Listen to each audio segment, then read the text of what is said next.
Welcome to year 2026.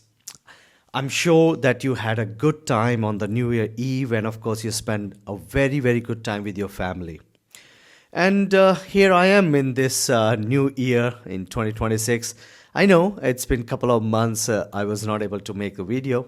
Many reasons, and I don't want to give you any stupid explanation on that why I was not able to make those video. But no worries. Nevertheless, we are back here, and in this new year, we are going to start working on several different things. And of course, I spend my good time in learning new things. I have been going through some of the small surgery and small other things as well, but leave that all apart. Welcome to all of you in today's video, that is administering Azure Virtual Machine. Since we are following AZ-104 certification, so Azure Virtual Machine, or in other words, I can say the compute infrastructure is so important for you to learn. Why? There are many reasons of it. The very first one and important one is, let's say if you would like to begin with your career in Microsoft Azure, and certainly you may have or may not have, it depends on the situation, but imagine that one of the organization is planning to move their resources to the cloud, then obviously they have to deal with this Azure Virtual Machine stuff, or in other words, virtual machines that need to be built on the Microsoft Azure. The purpose of Azure Virtual Machine is allowing our resources to run effortlessly on the Microsoft Azure platform. And obviously, in case if you are running an on-premises infrastructure and you may have a plan to move those resources to the Microsoft Azure, then Azure Virtual Machine is the right solution for you. I'll explain you why, but as of now, just keep in mind that Azure Virtual Machine is a kind of a compute infrastructure which allows you and of course gives you the platform where you can choose the infrastructure based on your requirement and choose the right resources so that they can compete with the on-premises infrastructure that you may or may not have at this moment in your organization. Hello guys, my name is HarshArena, and in this video we are going to cover several different things in the administering Azure Virtual Machine. We are going to start with understanding the Microsoft Azure Virtual Machine, what that is, why we are here for them, and what is the purpose of it, and how exactly you're going to deploy it. Once you understand all those basics, and of course go through the details, that because when we talk about, like, let me even start with this way. When we discuss about the Azure Virtual Machine, some people are the developers, and I'm sure most of you who is watching this video and maybe other people or your friends are very much good in managing their infrastructure based on the platforms. So indeed, it is a good idea to go ahead and use the platform as a service to deploy the solutions. But the people who has been working in this industry or in the technology from more than 10 years or 20 years. And since they start working in this industry, they know that they have the computer, they have the setup, they have the servers. So they have this infrastructure within their premises. But now, things they would like to move to the Microsoft Azure as of now. At this moment, imagine that. And I don't want to say that the people from the Google and the Amazon, they're also doing pretty good in terms of managing their resources in their cloud infrastructure. But since we are in the Microsoft Azure certification, so I'm going to more focus on the Microsoft Azure, where this particular infrastructure as a service, or IaaS, or compute infrastructure is a big deal for you. Just to give you the highlights about the AZ-104 certification, approximate 15 to 25% of this topic on the Microsoft Azure Virtual Machine, or in case once you talk about the compute infrastructure, we're going to spend one section on the Azure Virtual Machine and remaining 3 sections on the virtual networks. So means Microsoft actually heavily spend their work on the Microsoft Azure Virtual Network, which we'll definitely cover in upcoming videos. But as of now, we're going to start with the introduction. And once we understand the introduction, then we go to the next step that, okay, we know how to start creating this virtual machine. And I don't deny that you may, have the idea to create this Azure Virtual Machine, and it's pretty simple.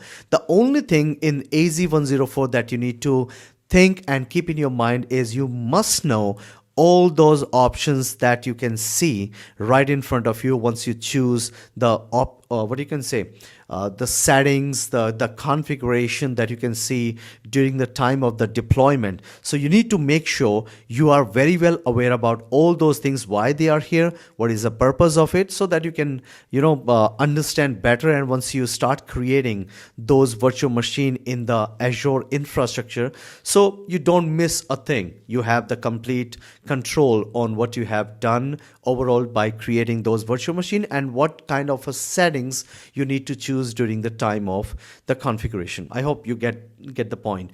So once you deploy that, the next step, like I already mentioned, that you need to know how you can start connect your virtual machines, because guys, these virtual machines are directly created in the cloud. So obviously there are two ways to deal with this. The one is, which I like to highlight here, the RDP, which is the remote desktop protocol. And remote desktop protocol, the port number is 3389, just to make you aware. And this kind of question you can see in the examination as well. So one thing is you can use the public IP address and you can connect your virtual machine after you create that compute infrastructure in Microsoft Azure. But there's a secure way to connect and manage the connectivity in the virtual machine, that is Azure Bastion. And we will cover that thoroughly and of course in detail, why you need to think about this, why it is so important in today's world, because I think you know that I am in the cybersecurity, and congratulate to me that I become the manager in Ernst & Young, EY. As of now, I'm working with them. And thank you so much for EY team for believing in me and of course giving this opportunity to serve you even better. Oh, all right. I don't want to, just enjoy myself. I think it is all our efforts that we lead to such achievements. So yeah, finally after 4 years in EY, I'm getting that traction. So thank you everyone for helping me out, and especially you subscribers, which I always and proudly say, hey, I have approximate 10,000 subscribers with me. So thank you so much once again. Anyway, so next thing is, once you understand how you connect your virtual machine using the public IP and the private IP using the Azure Bastion, then we can move ahead and understand that Azure Virtual Machine has some SKUs, some disks, where we're going to talk about, number of disks, for example, standard hard drives, we have SSDs, we have additional data disk, how you're going to choose them, how you can configure them. We'll talk about that more in details. And finally, we're gonna go ahead and go into the little bit more deeper in the availability sets and the skill set, which definitely help you out to understand how the organization manage their businesses. And I give you one quick example. Let's say if you have a web servers and the traffic is increased in nowadays, so how you can use availability set and scale set to continue with the business. So that's how we call it business continuity. We're going to talk about that more in detail, so don't worry about this. This particular section, we covered these 4 topics. Indeed, we have a couple of more, and after that, we're going to start with the virtual network. So I'll try my level best to give you the practical examples, and of course, to make you understand what kind of things we need to deal with once you choose these options during the time of the Azure Virtual Machine deployment. Now, before to move forward on the, on the browser and in the Azure portal, I like to just highlight a couple of points where, I just copied this image from the Microsoft platform, and I realized to share with you that these are the common and the new updated features and the capability that the Azure Virtual Machine as of now providing all of us. So as you can see, it's a very common one, the same one, multiple operating system support, nothing special to tell you. Scaling is something I already just just mentioned here that we can definitely cover in upcoming videos. The performance, which is a part of the availability set, and of course, based on the SKUs and the disk, because if you have a SSD, you know it performs even better. You have a better CPU configuration, it performs better. So we'll talk again more about it, how the GPUs and the CPU has been configured in terms of the Azure Virtual Machine. But apart from that, you have to see these extensions, or in other words, we call it integrated APIs from the Microsoft itself, where it allows you to review the configuration of the server, whether the CPU has been utilized in the appropriate manner. You cannot go beyond the limitation that you set for the virtual machine, or you have a couple of other metrics that you can see inside the virtual machine. And of course, it's a part of those properties and the settings and the configuration. After you deploy the virtual machine, you can start looking into this more details, and this really helped me out in the organization, because they usually say, hey, what happened to this virtual machine? It is lagging the performance, so please check and give us the feedback, how it happened, what exactly happened behind the scene, so we can go through those details and get some idea that what was a reason that these servers was not running as up to the mark, or as per the kind of an understanding from the organization point of view, or from the operations point of view. So I'm trying to give you some basic general ideas. We go into the deep manner, and then we can think about it more. So we have disaster recovery solutions as well, which is already there in the virtual machine. We'll talk about that. And last thing, the AI. You know what? AI is right everywhere now. I mean, wherever you go, everybody talk about AI. Everybody knows AI is a selling point, and since that is a selling point, so obviously it has some great examples and advantages as well. So we'll see what kind of features been provided by the virtual machine in the Microsoft that can help you to grow and of course manage and perform your virtual machine or the compute system better. So that's pretty much it in the introduction. But before to move forward, I'd like to take you to my browser. Where are you, browser? Yeah, there you go, finally. So in the browser, just like I said, you can see that around 20 to 25% the virtual machine is here to make sure that compute services are available. But remember, the Azure Virtual Machine configuring and administering is not much. Where you can see more often the network related thing, where it is covered approximate 15 to 20%, where we're going to talk about more and more on the virtual network, because after you create the virtual machines, you better know how you can connect one virtual machine to another. So this is exactly the Microsoft has provided in terms of guidelines, that you have to follow those settings and the options available for the compute infrastructure. So just to give you the quick background, if you like to create a virtual machine, the steps are pretty simple. So what you have to do for that, you simply go to the Azure portal, just log in with the same credentials that you have, and simply search or find out virtual machines. As soon as this option, obviously you can find out some trainings free of cost from the Microsoft, which absolutely help you out if you need to know something specific in terms of managing your virtual machine or creating your compute systems, which is virtual machine as of now. So once you click on this option, here you have to click on the create, and the very first option we have the virtual machine.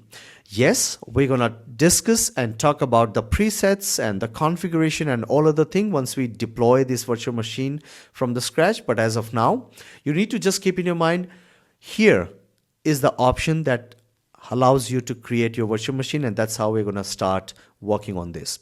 So I'm sure in 2026 year, you are absolutely ready to learn something new with me, and I'm really looking forward to share with you more, and I'm more than happy and to ready to start with the things.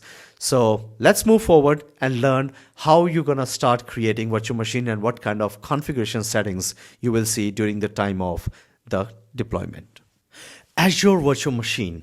This is exactly one of my favorite topic whenever I talk about, the cloud computing or the complex environment, especially to the people who has been in this industry for more than a decade, or in fact, they would like to build something for their organization, especially let's say on the application level, or in fact, they want to play around in the hacking world.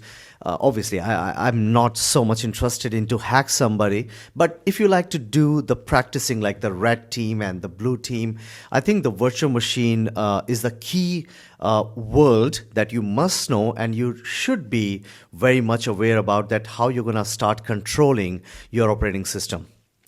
I know, I know, I speak tons of things in this conversation in in one line, but to be very frank, Azure Virtual Machine gives you those kind of a capability where it allows you to start working with multiple operating system right sitting on one single platform, that is the computing infrastructure in Microsoft Azure.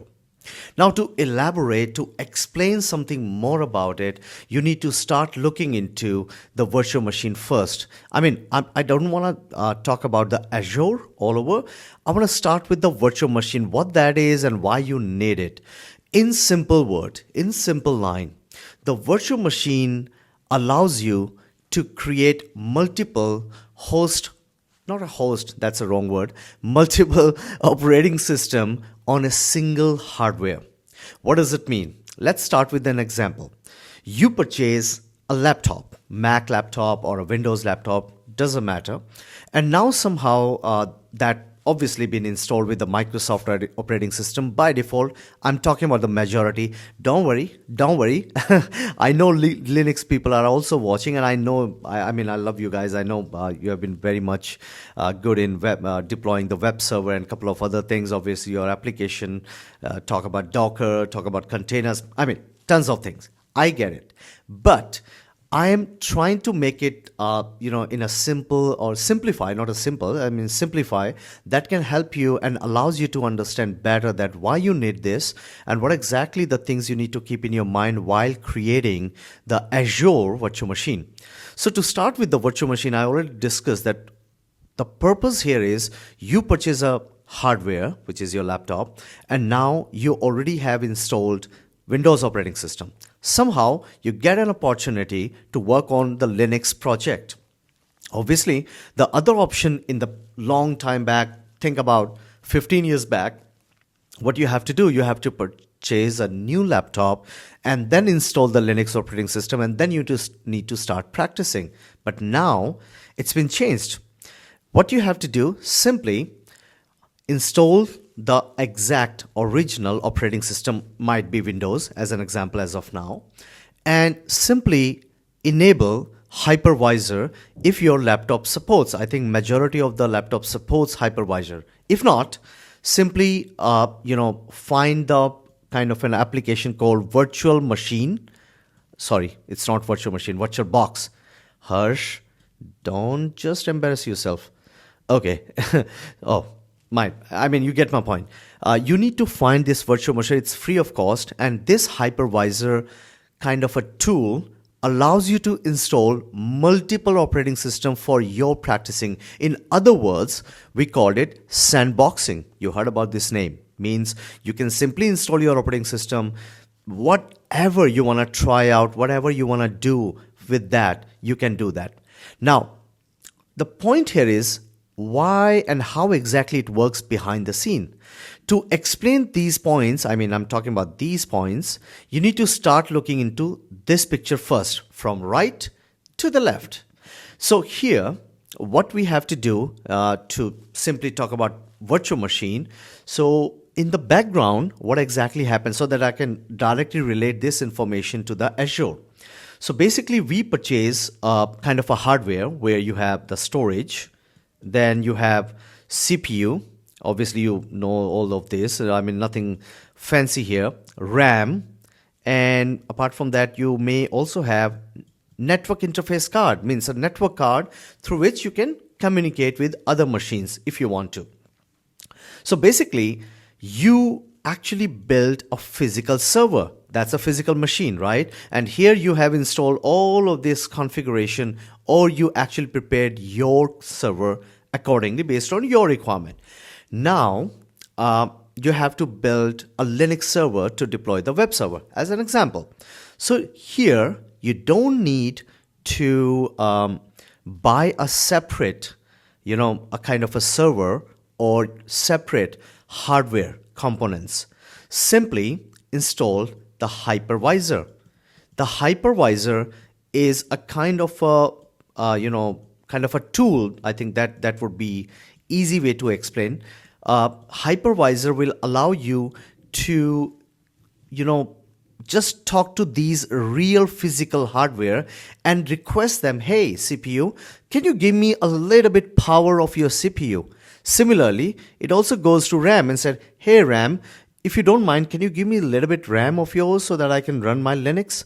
Similarly, it goes to the network interface card and say, hey, I'm not asking the real physical network interface card, but could you allow me to use the capability of your network interface card so that I can communicate through you, not not exactly you, through network interface card to the internet if you really want to. So basically it start telling all of your real physical hardware and start sharing and request for sharing that, hey, could you please share some of your power to us so that I can build my own Linux operating system. And that's exactly hypervisor does for you. Now, if you talk about the hypervisor who can be directly installed on your physical hardware, if I remember, which is the great company VMware. I think I don't need to tell you this company name. You are very much aware. So this company was so famous back in 15 years back that once they start actually, sharing those hypervisor to the world, and everybody said, wow. I mean, I was one of them who actually was for the first time this hypervisor, and I love that. Personally, I love that because I start practicing multiple operating system with my physical machine. Come on, I mean, at that time, it was absolutely impossible to do that. But when you have this, because I don't need to purchase multiple physical laptops to do the practicing, especially for the networking classes, because I was in the networking classes, so I love that. Anyway, so VMware allows me to simply build multiple operating system right sitting on my one physical laptop. And that's exactly the beauty of VMware. They allows to do that. But if you really want to do for the enterprises or for the big organizations, so they use ESXi. You know the name, I think. If you don't know, just Google it and you can find out it's a VMware kind of a hypervisor which directly sitting on the physical hardware. Especially I'm talking about the servers who proportionally build for install multiple different operating system. In fact, right now, who has the server in their organization, I am kind of sure they are using right now the VMware ESXi. So the point here to mention is they can directly communicate, and that's how they build the virtualized server or virtualization server. And you can install multiple different kind of operating system. You can install Windows. You can install Linux, or maybe you can install Mac as well. All of them together on a single physical hardware. This is the power of the virtual machine. But let's talk about a little bit more in advance. If you think about the virtual machine, what that is, how it works. So in the other world, obviously it's the same world, but in the other world, in the other way, you can also do one thing. You can simply build a server. That's a physical hardware. I'm talking about the physical hardware. And on the top of that, you may have another operating system, maybe Windows operating system, because that's majority, vendors actually provides. And on the Windows, you simply install of hypervisor. If you do not install like Windows 11, Windows 10, they all support hypervisor by default inside the operating system. You simply need to enable the service for it. Once you enable, then you can start installing multiple different operating systems, not install operating system like Linux, like Windows, and like Mac. I mean, you are getting my point, right? So now you can start testing Linux related all of your capability for your application. Means you can install dependencies, you can install third-party application, and the good part is this Linux machine do not, if you really don't want to, in that case, it does not or do not create any trouble to other running operating system on the top of the host OS. So another guest OS do not even know that other operating system is running with Linux or Mac or maybe some other Unix or maybe something else. I mean, they are trying to think that they have kind of a real configuration or real physical server capability, but actually not. You have a real physical server.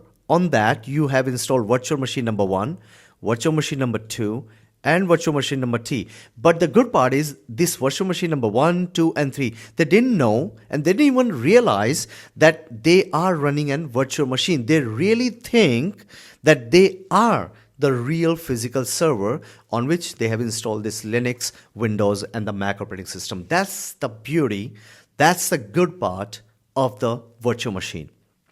So bottom line, you have the physical hardware, and on the top of that you install guest OS or host OS, depending like where you are. I mean, if you have a server level kind of a thing, then you install the host OS. Otherwise, you can simply go to the host OS deployment first, and then the guest OSs, you can install multiple ones.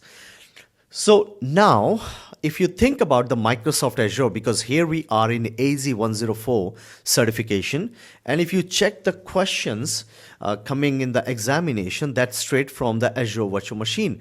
And like I already explained, Azure Virtual Machine are the ones of several types of on-demand scalable computing resource, because these resources can be built based on requirement.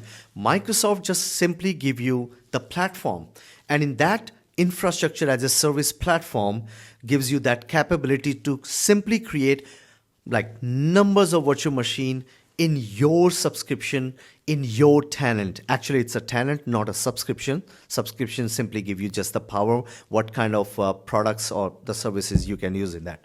Anyway, so hope you get my point. That's how the virtual machine actually helps you out. In the other way, I can explain you, it allows you to be very much flexible in terms of virtualization, because like I said, you can install Linux, you can install Mac, and you can install Windows operating system all together without buying a new physical server. And that's the beauty of Azure Virtual Machine.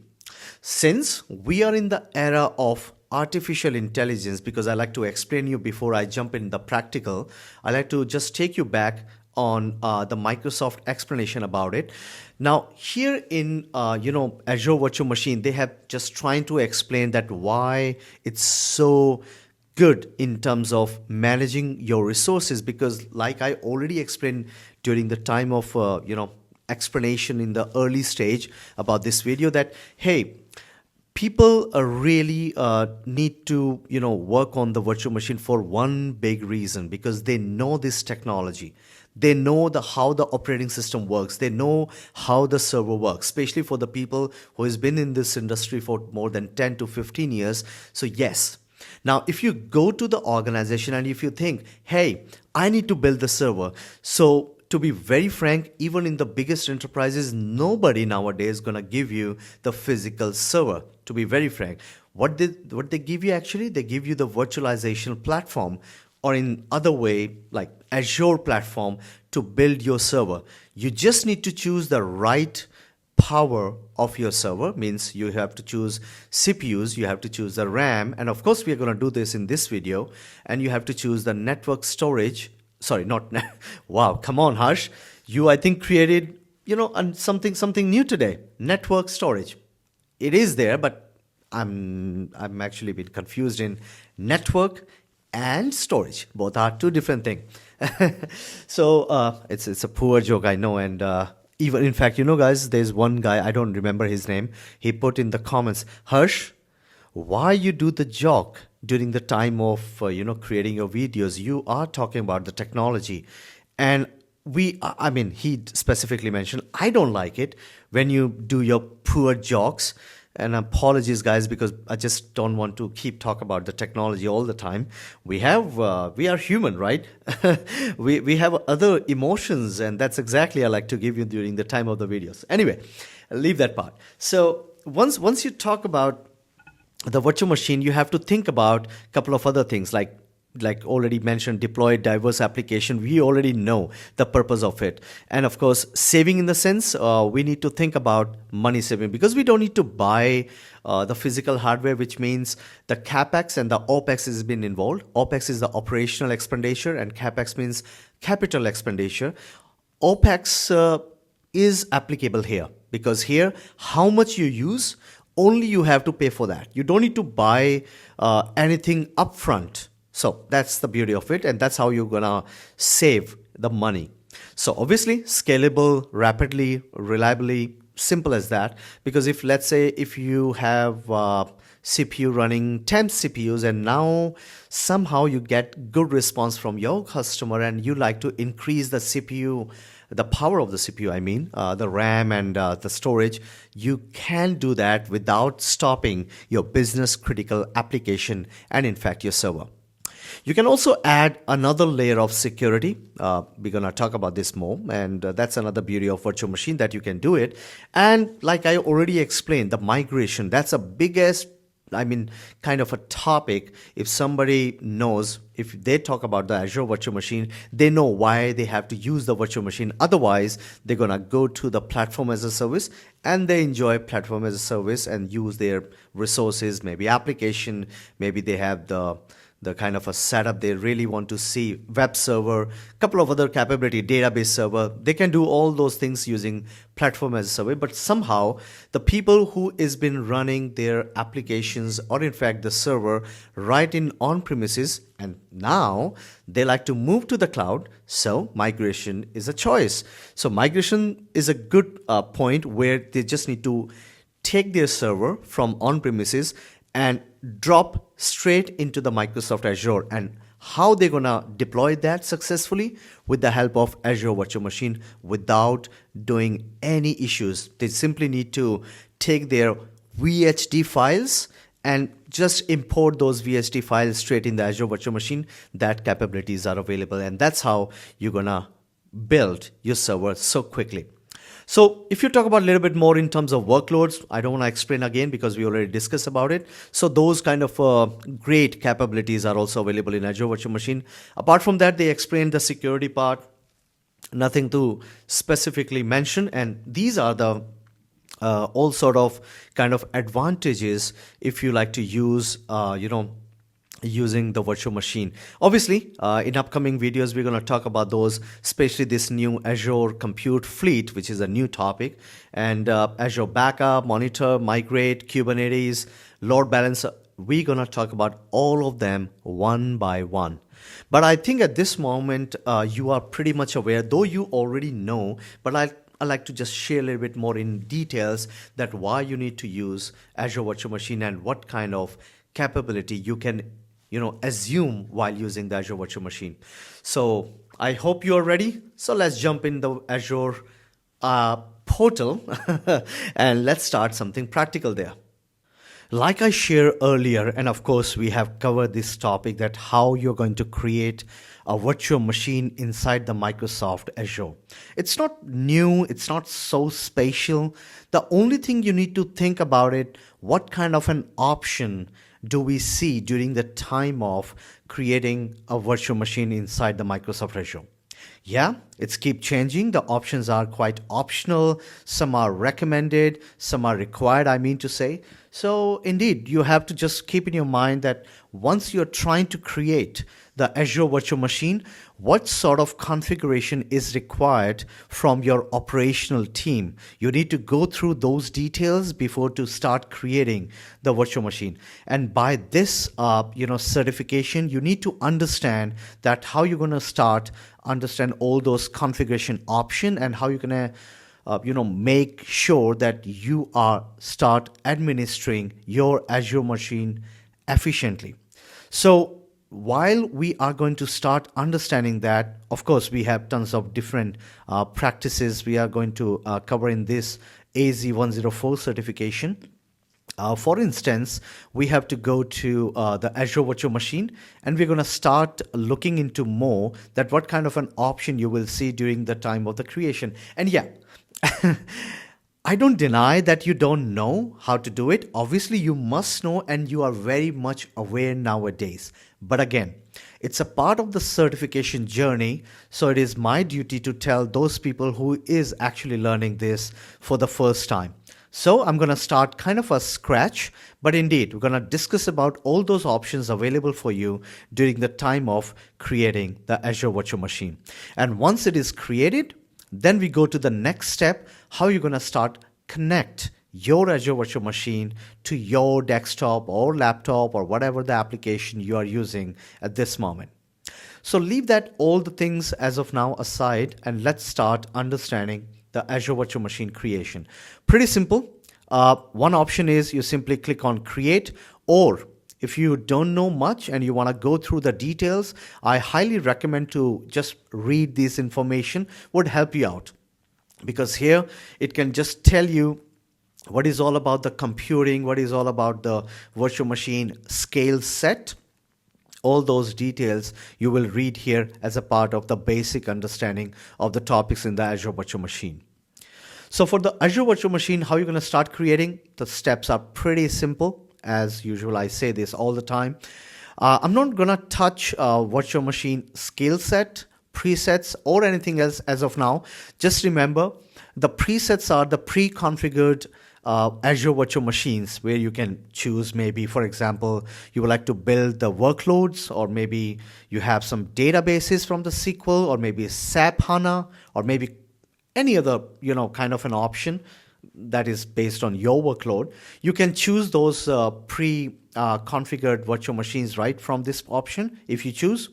Now imagine if you have a business critical application or some kind of a workload that you need 24/7, and a lot of people are actually, read and write all those data on the databases or maybe your virtual machine.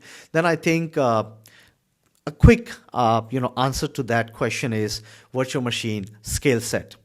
But let's say if you have a moderate kind of a requirement from the workload, you don't have tons of people, you don't need auto scaling and all that kind of a thing, but you just need a workload server or workload machine which can help you to start working on the application, or maybe some of the nominal applications are available for you which may be not that highly consumed as of now at this point of time, then obviously the virtual machine is the right answer for you.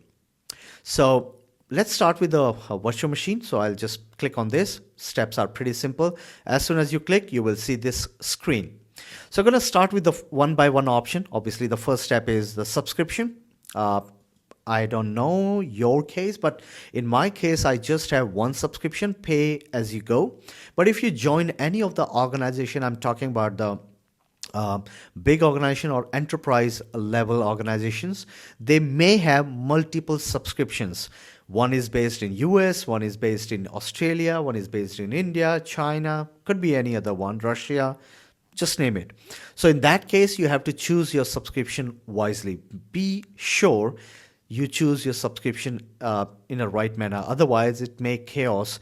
The money is involved. Actually, that nothing comes free. So yeah, just make sure you choose the right subscription. The second thing is the resource group. Obviously, you need to choose a logical container. It's not a container. It's a kind of a folder. That's the right word, I think so. So here I choose a create new because I didn't have any. So I simply create HA. And I click OK. So I'm ready with my resource group. You can name anything you want based on your requirement. The next step is virtual machine name, which is pretty simple. So I'll give Harsh. Oh, I'm sorry. I don't like this capital in between this. And I give the VM1 as an example.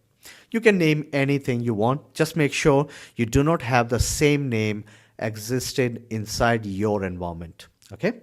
Now go to the next step, which is choose the region.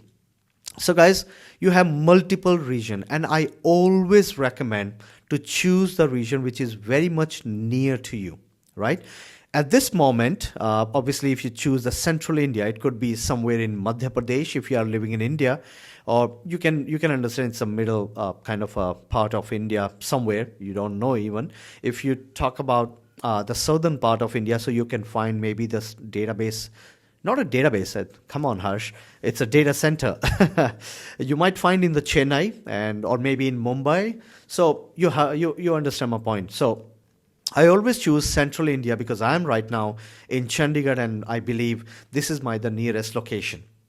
But Microsoft also offered one of other thing that is called Azure Extended Zone.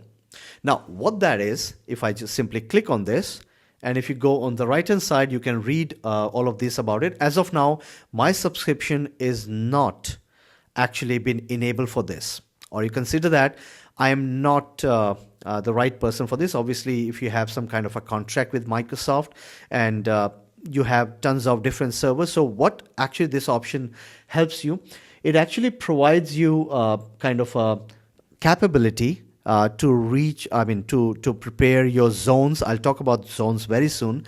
You prepare your Azure Virtual Machine in other sense very, very, very much closer to your current state or wherever you are currently situated.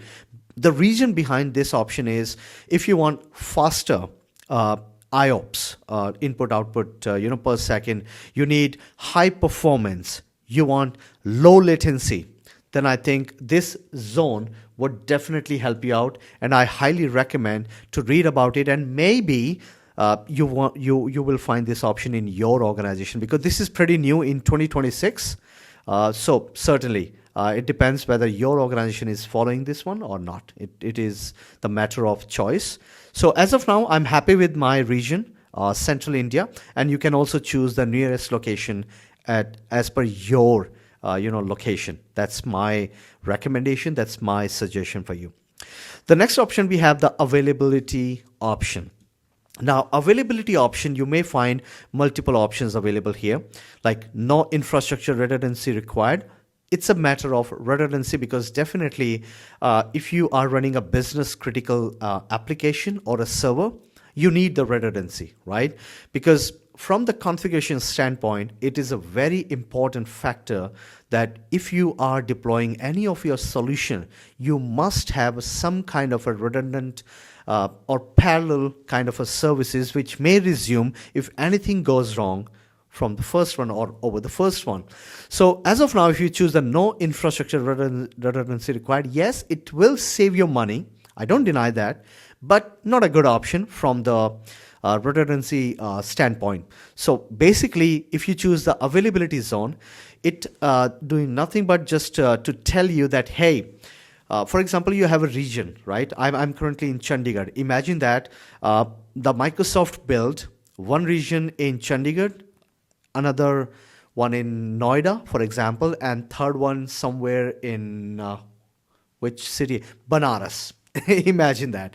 So the point here is, if anything goes wrong on the server one, the request will directly, move to maybe Noida or maybe Banaras as per the time of the redundancy options that is kind of required. So the only kind of a solution as of now you have from the secure environment standpoint, that you must have some kind of a redundancy option for your virtual machines. So that's one option Microsoft is suggesting for you right now. If you choose virtual machine scale set, that is nothing but it distribute VMs across zones and you don't even know on which zone you have this VM. It's a very, very good option, especially in those conditions when you are running a very heavy workload and you can't even spare a single setting on the downtime. So you are not ready for the downtime. So I always believe that virtual machine scale set would be the right option. And of course, full domain, update domain, we'll talk about it later so that you can understand about more on the virtual machine scale set. The next thing is the availability set. We'll again go in more details about this, but just to tell you, it automatically distributes your VMs across multiple fault domain. What is that? Leave that as of now. Just think that you have the availability zone and that you have to follow as of now. The next thing is the zone options. The zone options, again, self-selected zone. There are two options. One is automatic, means auto-selected. Right now, Microsoft doesn't allow me to do that, but obviously it's not supported, so I'm going to choose my own. Now, if you go a next step, which is availability zone, check this out. We have zone 1, we have zone 2, and we have zone 3. As of now, I choose zone 1, right? Now, just check out the virtual machine name, that is HarshVM-1. If I choose zone 2 as well, check this out now. HarshVM-1, HarshVM-1-2 means it automatically creates another virtual machine in another zone in my region as of now, right? So advantage is it's gonna obviously connect it to each other from the network standpoint, but you can also configure the load balancer and all that stuff. So I don't want to make you confused as of now, but since we are more focused on the Azure Virtual Machine creation, I'm going to choose only one zone as of now. We'll talk about this in the upcoming video. Now the next one, we have a security type. So guys, security type means you have a standard, you have a trusted launch virtual machine, you have confidential virtual machine. Standard is normal. You have a 32-bit operating system, or maybe you have an image or Microsoft helps you to provide that image, and there you would like to build something on the 32-bit application, though it is very rare nowadays in the year of 2026. But I simply imagine that maybe some of the organizations are still building 32-bit application. The second option you have is trusted launch virtual machine. If you remember, you heard the name TPM, Trusted Platform Module. The Trusted Platform Modules actually allows you to secure your BIOS, but here the secure boot is that option, and obviously it's been supported by 64-bit operating system. Along with that, if you have let's say ARM-based kind of a setup, then of course trusted launch virtual machine option you have to choose. And I always choose this from the security standpoint because it just gives the extra layer of that security. So I choose this one, and yeah, sorry, I forgot to mention about the confidential virtual machine. So on the top of the trusted platform module, so confidential virtual machine actually offers high confidentiality, again, and integrity. It completely depends on the enterprises where they are running extreme business critical virtual machines or the workload, and they don't want to lose any of the data or in fact the virtual machine. And of course, you need kind of an extra layer of security from the Microsoft, then go ahead with the confidential virtual machine. Again, it's a matter of choice. As of now, I'm happy with it. So regarding the security feature, if you click on this one, you will see what sort of option it will show you. Enable secure boot, we are good with it. Enable virtual TPM, we are good in this. Integrity monitoring, again, if you like to see if anyone has changed, especially from the hacker, because guys, virtual machines gives you the complete control. Okay, so don't think the Microsoft has any kind of control on the virtual machine except providing you the infrastructure to build your application.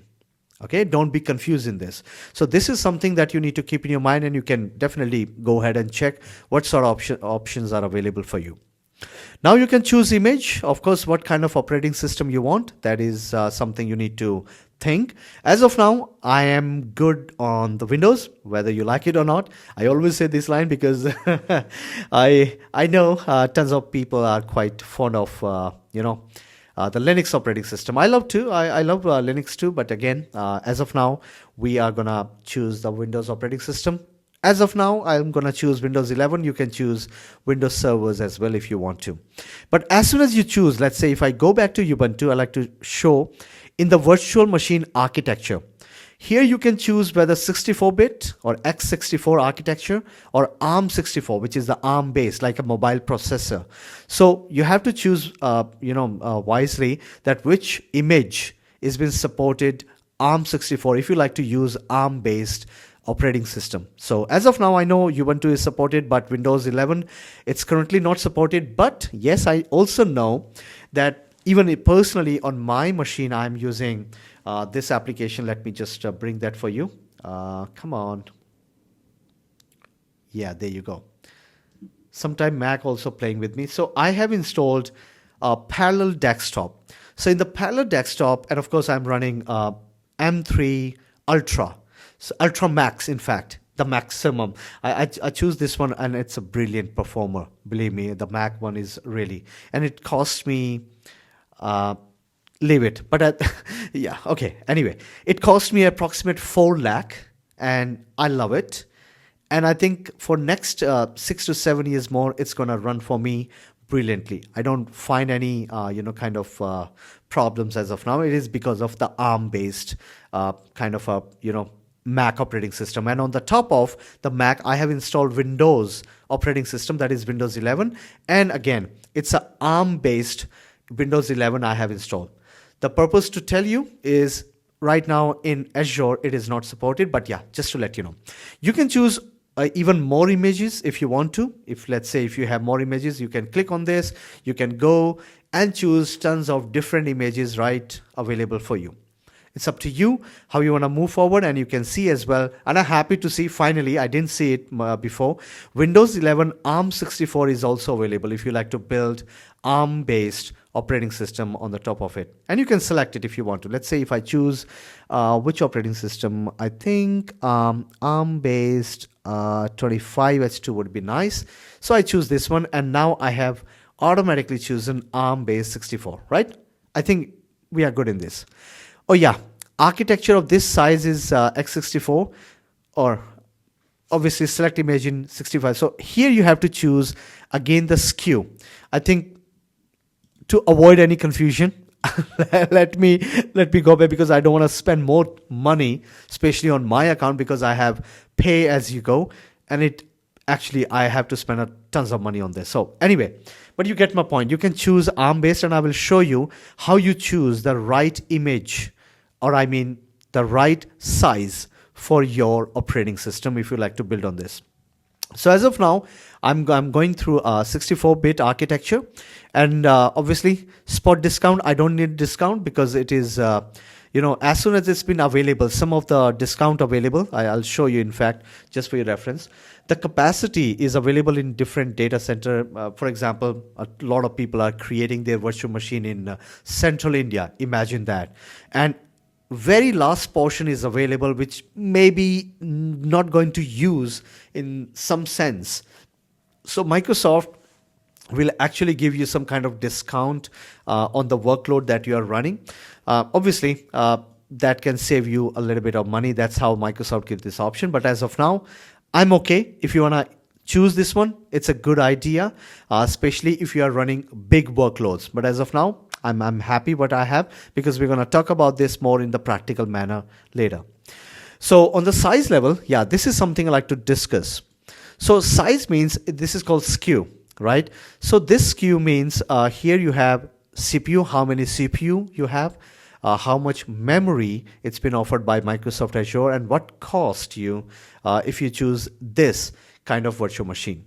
So this option you can see right here in this place. But as of now, if I click on see all sizes, you can choose again from this like different family, like D, E, E, F, F series version 2, or like obviously second version, L series. So each of these series has their own level of capacity from the SKU level. Whether, let's say, if I choose D4S V3, it has 4 CPU, 16 GB of RAM, data disk is 8, and of course 64 IOPS. And if you need more faster, then you can choose the D8S V3.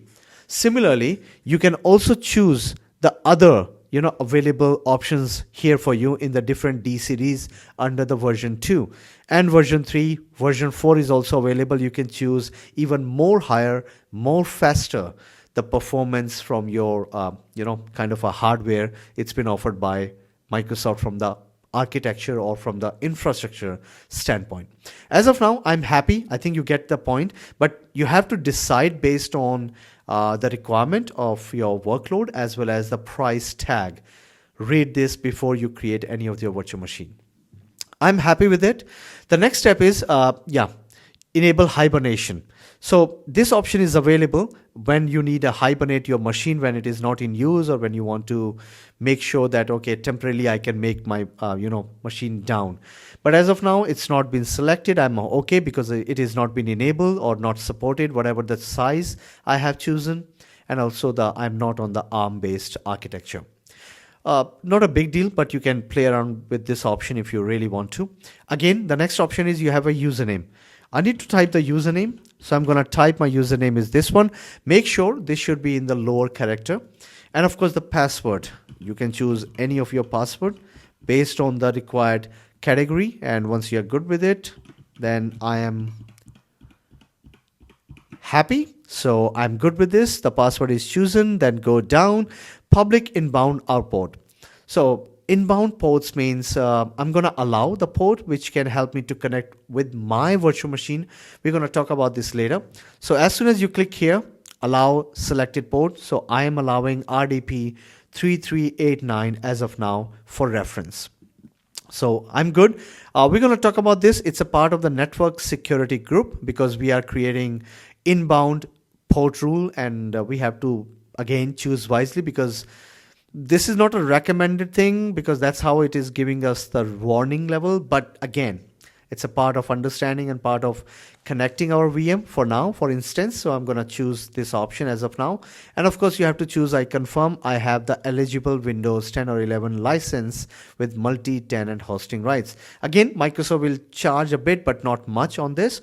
And it's a good idea if you choose this one because it might a condition you met is you may have multiple different tenants and you need to use your licensing across multi-tenants. So we are good in this. Anyway, now let's go to the next one because these are, I think, the most of the required settings because this red color you can see under the availability zone, region, virtual machine name, resource group, subscription. These are or asterisk with the red color means it is a required kind of a thing that you have to fulfill and make sure you choose the option correctly based on your requirement. But you need to know other options too. So let's go to the disks.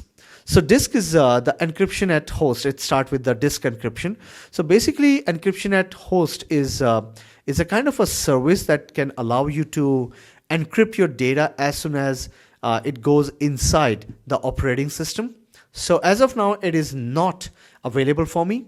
Why it is not available? Because I have not registered. It's not like the feature is not available. Feature is available.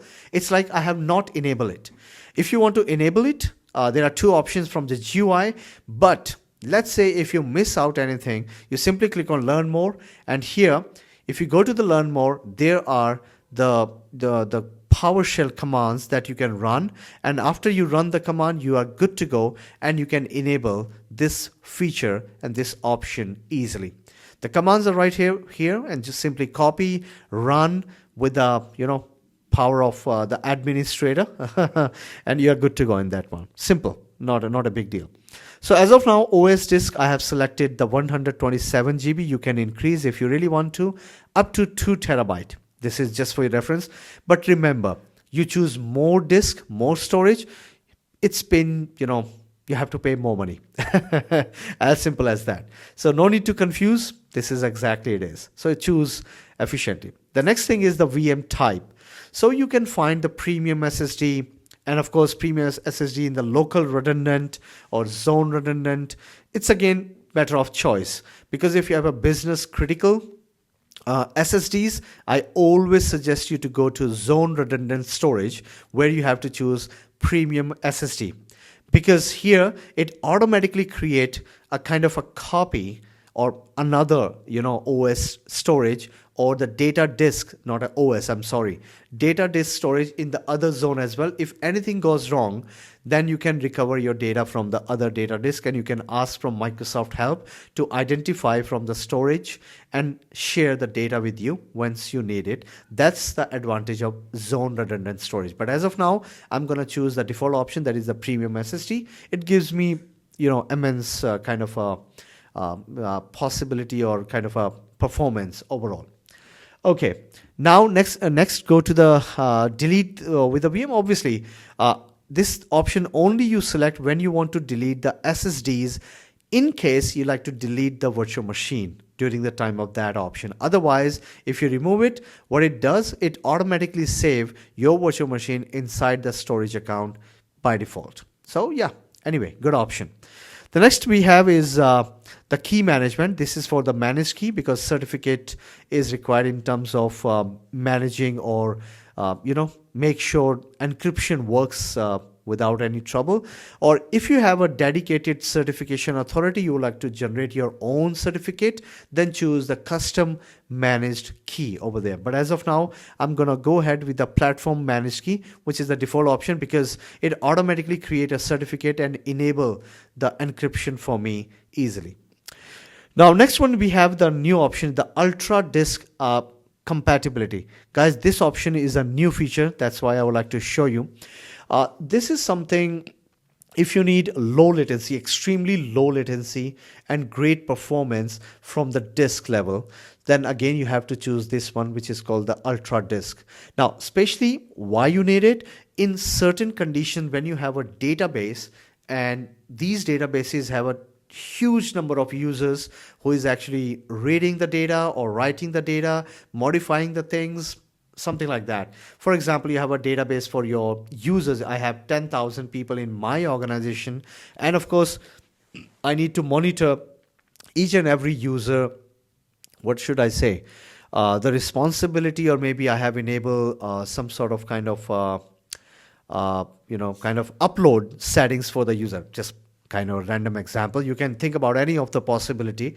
So in that situation, the Microsoft gives even the better performance for your databases, which is great actually in today's world, because people are really much concerned in terms of responding the server to provide those information back to the user, and every single user is expected great performance from their the people who is actually providing them the services. So that's one of the option you have. Now, if you like to attach more disk, you can do that. Simply click on create and attach disk, and here you can choose up to 2 terabyte of the hard drive, which is good. Or you have already available disk in the storage account, you can also attach that. I really highly suggest you to simply go and click on this option and look at those options. If you find any trouble, come back to me. I'll respond to you and provide you the kind of a response how you can resolve the problem if you have. The next we have is the advanced, which is the use managed disk. Again, this is based on availability zone require managed disk. So as of now, I have not chosen those multiple different zones, but again, it's going to be available in different availability zones. So yeah, good option. The next one we have ephemeral OS disk. This is good because it is going to work on the cache. As of now, I think I don't want to confuse in terms of hard drive, but leave that. We're going to cover in the upcoming session 100% because it's a part of AZ-104. Though we also have one of more option, I'll show you what we are going to cover that as well. After the disk, yeah, let's go to the networking. Pretty simple, pretty straightforward. As soon as you create virtual machine, it automatically create the virtual network. The purpose is same. Without a virtual network, you cannot communicate over the internet or to the other virtual machines. That's how it automatically analyze and find for you. You can create a manual one as well if you want to, but I don't want to touch. I'm happy with it. You can also choose the option available if there is any option available or Microsoft provide you from the subnet level. We're going to talk about more and more from the network side In fact, there are three major sections we're going to cover in upcoming videos in the AZ-104, which is one of the major topic. And we'll talk about these all much more in detail, and I'll explain what subnet is and how it is going to help you. Public IP is responsible for to allow this virtual machine to communicate over the internet. That's why you will see this option right here. You can create your own if you want to, but I'm happy with it as of now. Network security group. It's a kind of a, what should I say? It's a kind of a firewall, but not exactly the firewall. It's a kind of a small inbound, outbound rules are available. And here you have to simply allow and deny option you have to choose based on the port number. And then you will see that your ports are blocked or allowed.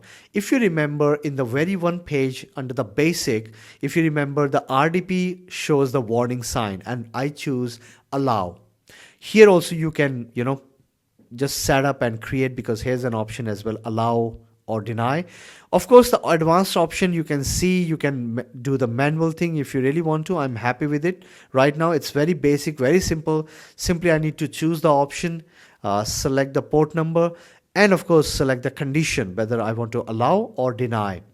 It will do the rest automatically. We'll see this option once we connect our virtual machine to our, to remote desktop protocol. I'll show you later on. So once it is, this is the inbound rule. I'm happy with it. Delete public IP, NIC IP once the VM is deleted. Yeah, of course, it's a good idea because I don't want to use the same. But again, let's say if you purchase a public IP address as of now, and that public IP address is very much unique for your organization, and in that case you would like to use, then yes, this option is good for you. Means you can simply leave as it is because you don't want to mess with this option. That's why I don't want to, discuss anything more about it, but I'm happy if somebody would like to delete it. All right, the next option we have is enable accelerated networking, which is pretty same.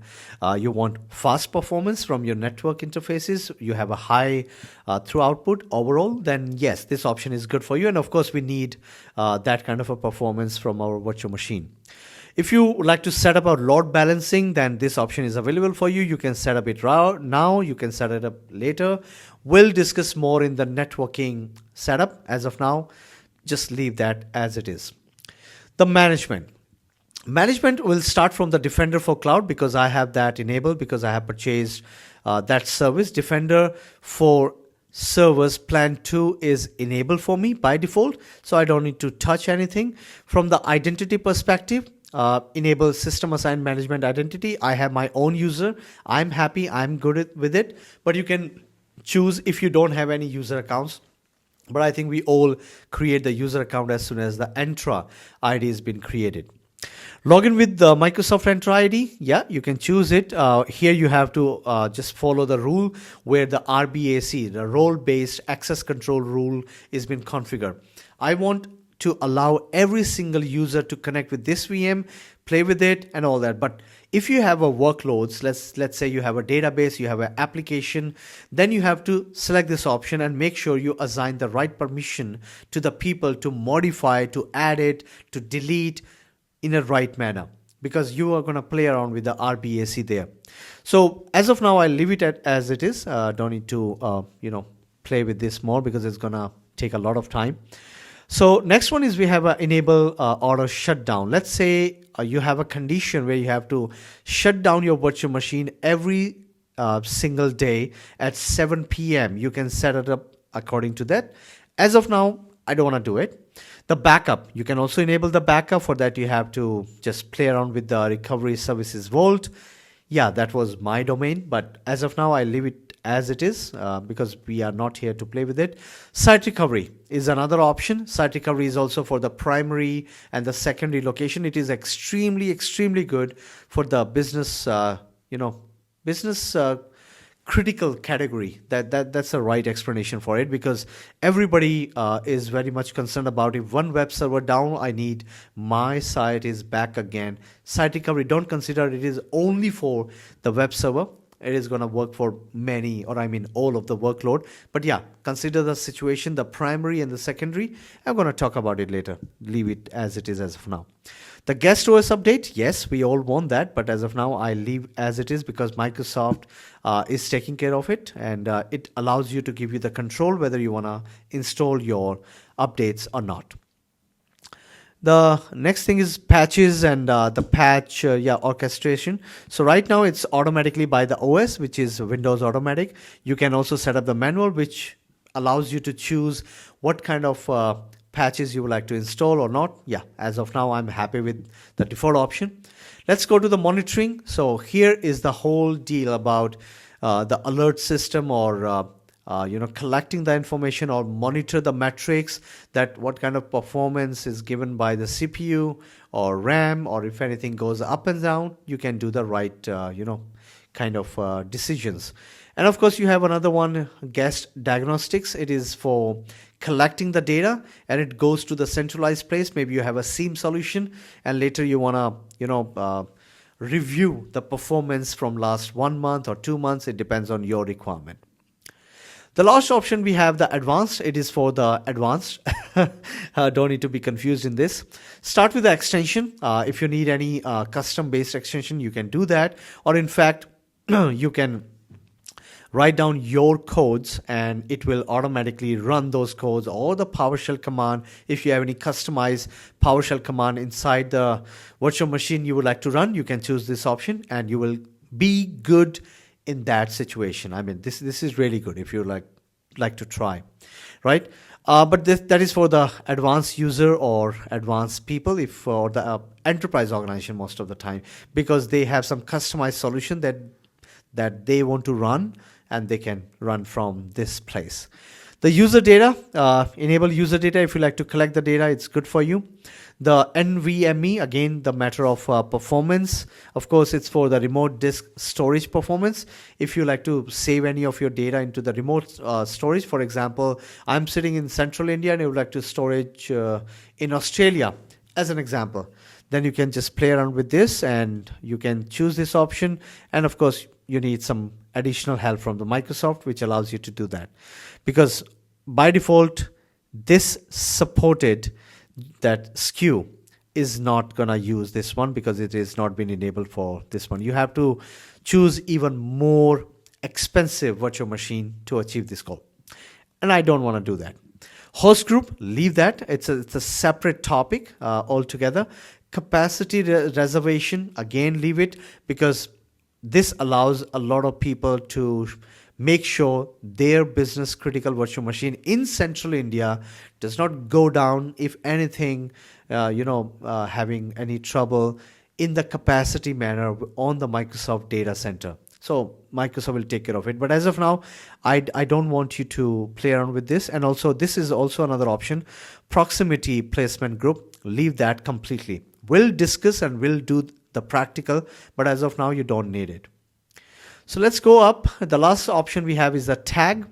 The tag is going to use in the policy, and if you would like to know more, just go back to the AZ-900 video and check out the Azure policy. I have given this practice example, but just to tell you, the tag is something like, for example, this virtual machine, it belongs to HR team, or this virtual machine belongs to marketing team.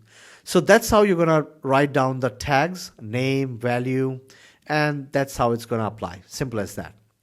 And in the final step, simply click on review and create. Once you select review and create, you are good to go. And if everything goes well here, let's see, validation failed. I know why is it, because the Azure policy is in place. So name would be managed by, value should be Harsh, could be anything, I believe so. Let's see if it's going to enable, because I have to explain all the time if I use tags. So let the validation run. Oh, that's a good sign. Validation has been passed now. Now we are good to go. Now simply what you have to do, click create. And as soon as you click create, the deployment will begin. And after the deployment successful, then your virtual machine is ready to use. simple as it is, because here it will go through all the options and the details that you have selected, and as soon as it is completed, you are good to go and your virtual machine is ready to use.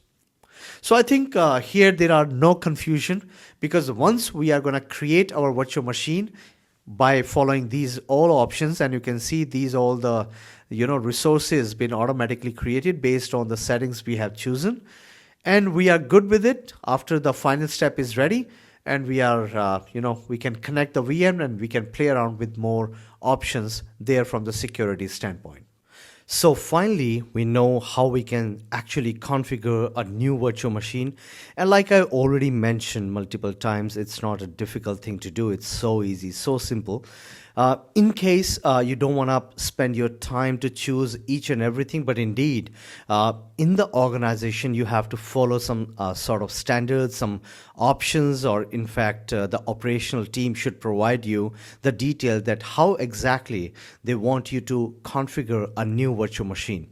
But as of now, you know how to do it. The very next option that you need to know that, okay, once we have deployed the virtual machine, how you're going to connect to that virtual machine. So to start with that, because I just don't want to spend a tons of time to explain that, to be very simple and very easy, you have to actually go to the virtual machine. In the virtual machine, you need to verify that your virtual machine is ready to use, that exactly it's been here for us. So you have to click on this virtual machine. Once you click on the virtual machine, just you need to keep a couple of things in your mind. Number one, you have to make sure, go to the networking, and under the network setting, you have to ensure that the port number 3389 must be allowed. Okay, if this is not allowed, there you can find even more difficulty, because I already share during the time of the creation of this Azure Virtual Machine that obviously if you won't allow this particular port number 3389, which is a remote desktop protocol, you are not able to connect your virtual machine through maybe Windows or maybe other Mac application or wherever you are, maybe from your mobile phone. You can't do that. Now, once you confirm that this port is allowed in terms of practice, because right after this RDP connectivity and all that, the very next video which we are going to focus on, Azure Bastion. Now, Azure Bastion will give you the access, but privately, not like on a public domain. Because why I speak about the public domain? Because as soon as you click on the overview, just you need to go here under the primary NIC public IP.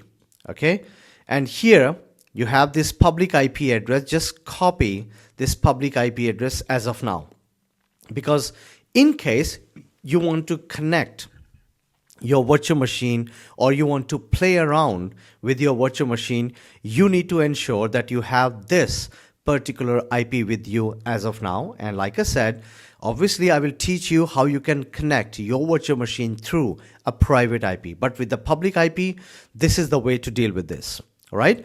Once you copy, the next thing you need to ensure that you must have the username and the password. And this username password you actually give by yourself during the time of Azure Virtual Machine Creator. I mean, creation, not a creator. Okay, we have both of these things as of now, and we are ready to move to the Windows operating system first, and then I will take you to the Mac operating system. So to achieve this, let me go back and start my parallel desktop where I have installed Windows 11 Pro. I simply run it and it's ready for us to use it.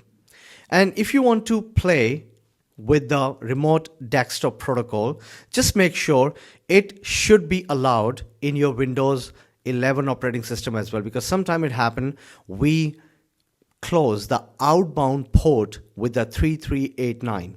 So in that case, you need to make sure that you are on the right step. Now, once you're ready, you just need to type remote. Once you type remote, it will come up with the remote desktop connection, which is pretty much the old way to deal with your remote connectivity. Type in your public IP address, which is right here, and then click connect. Once you click connect, it will just show you some kind of a screen. You can also go to the more choices because I tried earlier. That's why my username is typed in here. Otherwise, it will ask you to type your username and the password. So I already typed my username. I'm going to type my password. I type my password, click OK. And if everything goes well, it will show you this screen, which means you have to click yes to accept your remote desktop connectivity. Once you click accept, there you go. It directly connects to the IP address you can see on the top of the screen. And this IP address certainly belongs to your Azure Virtual Machine, which is currently sitting in the Microsoft Azure. Obviously, you have to follow accept, click next, next, next, and you are good to go with your Windows 11 operating system machine that is ready for you. But as of now, I just like to close this one and come back on the Windows 11. And in fact, instead of Windows 11, let me take you to another application from the Mac operating system that is called Windows app, which is free of cost available. So as soon as you type this Windows app, so here you can see that this is exactly you need to look into. Let me just bring that for you. So this is a kind of an application where you can simply click this plus sign, and here under the Windows app, you have to click on Add PC. As soon as you click here, this Mac application also asks you to give the name of your PC or simply type the IP address of your PC. Once you type the IP address of your PC, you are good to go with the next option. Click Add. There you go. It's been added right here. And if you want to connect your Azure Virtual Machine straight from Mac operating system, just double click on this screen and it will try to connect. And once it is connected, it will also ask you to type in your credential. I think I have to do something about it. Oh, it's been paused. So let me simply shut down this as of now so that we will be clear from the Windows operating system. It happens sometime.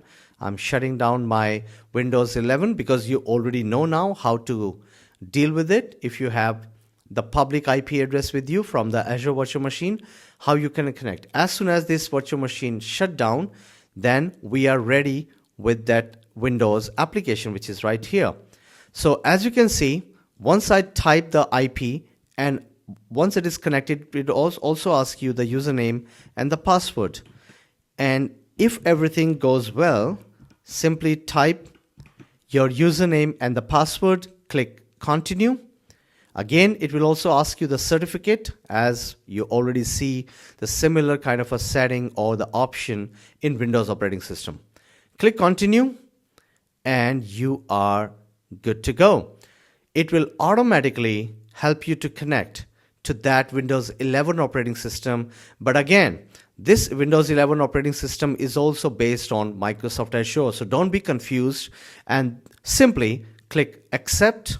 It will automatically start your operating system. And now this operating system is currently sitting in Microsoft Azure. And here you can play around with all of the settings just to showcase that where you can see more details about it. Click on from where you can see the detail, because as soon as I go to the properties of this PC, it will show you this screen. Now you can see this is our Harsh VM1. Here is the processor, which is Intel Xeon Platinum, which is good. The RAM, device ID, and all that stuff that you needed. So I hope you get the complete idea that how you can actually connect your virtual machine, Azure Virtual Machine, throughout your Mac and Windows operating system. Now, that to be all for today's video. It's quite a long video, but I really want to give you the complete understanding on how you can connect your operating system in the year of 2026, which is absolutely the same likewise in the previous year. Nothing special.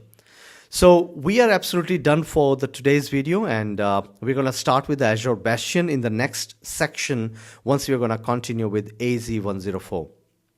So please take care of yourself. I'm 100% sure you must be happy in the new year and you are doing absolutely great. And obviously, let's work together and try to learn something new in this particular year. And I have much of the things to share with you, including a couple of advanced certification. And obviously, I'm working on a couple of script which will help you out in making a difference in your organization. So as of now, thank you so much for watching this video. I am sure this video will be helpful to you and you learn something new today. Please take care of yourself. I'll see you in the next one. Have a good day. Bye-bye.